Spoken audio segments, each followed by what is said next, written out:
Let's now look at the graphs of log functions. To sketch the graph of y equals log base a of x, first graph y equals a to the x. So I sort of steal this part and I just graph it. Now this is base a of argument x in the log function. So I'm sort of copying it, but it's not quite exactly equal to that. Now I'm making it base a to the exponent of x. That's not an exponent there. I first graph that, and then I find its inverse. That's one way to do it. You can also do it directly as well. But first we'll look at this idea of graphing the exponential function, which, as we saw, is going to pass both the horizontal and vertical line test. So it will have an inverse function, and we can graph this and then find its inverse.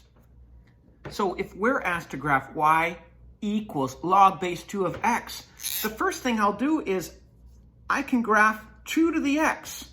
And I know from the work we did in our last section that that's going to look like this. From section 3.1, I want 2 points and an asymptote. Well, here's my magical point, 0, 1. And because it's 2 to the x, I know we're going to be at 1, 2. If that's confusing to you, go back and watch those videos from chapter 3.1. And importantly, the x-axis is y equals 0. I have 2 points and an asymptote.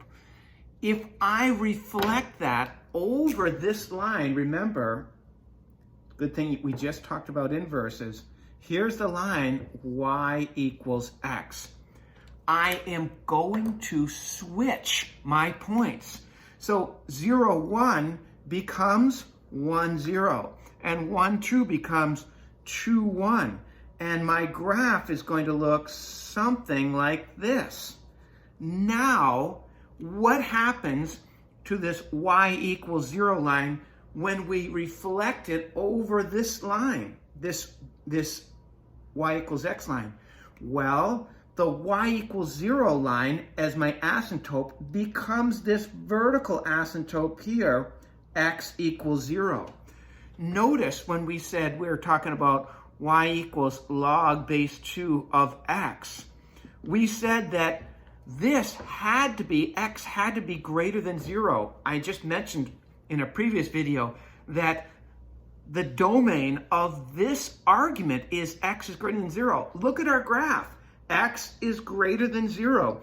You can see why we got an error message when we try to put a negative 2 in for x. Our graph has a vertical asymptote here at x equals 0. We can't even put a 0 in there. We have to put in positive x's to generate y's.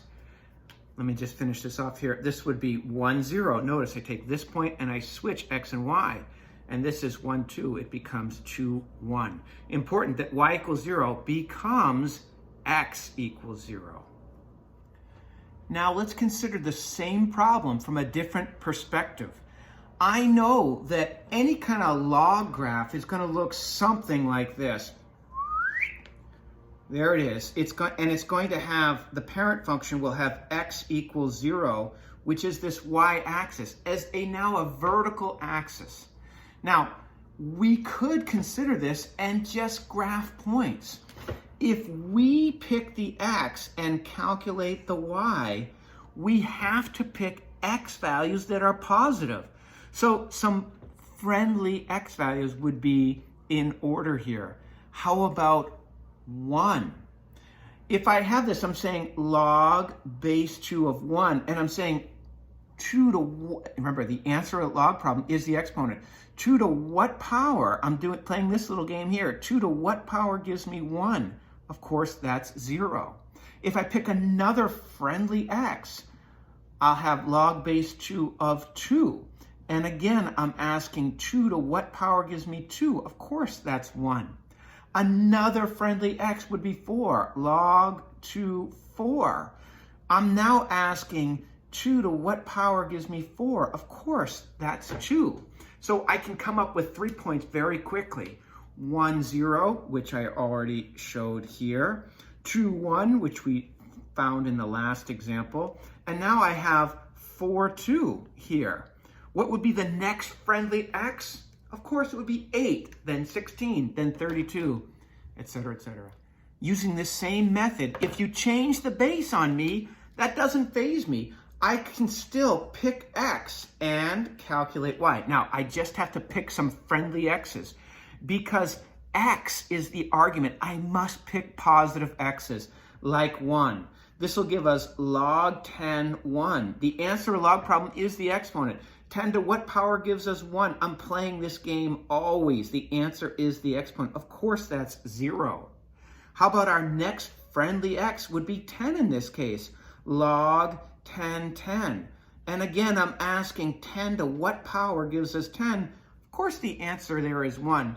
Our next one would be 100. Log 10, 100 is equal to, well, 10 to what power gives me 100? Of course, the exponent is 2. I'm looking for the exponent. And so if I'm graphing this now, I know it's a log problem, so it's going to look something like this. Or it's a log graph, not a problem. And so I'm going through this. Well, it looks like we have a magical point here, 1, 0.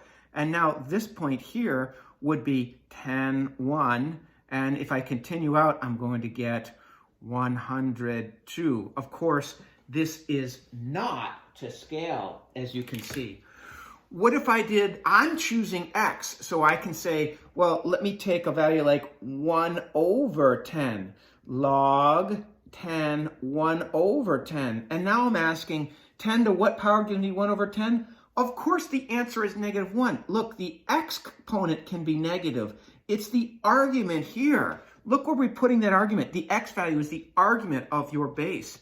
So this would give us 1 over 10, comma, negative 1. And I can graph that point right here. That's 1 over 10, comma, negative 1. And this would continue on and on and on. And here we have x equals 0. I give you more than 2 points, but I always want to include my asymptote as well.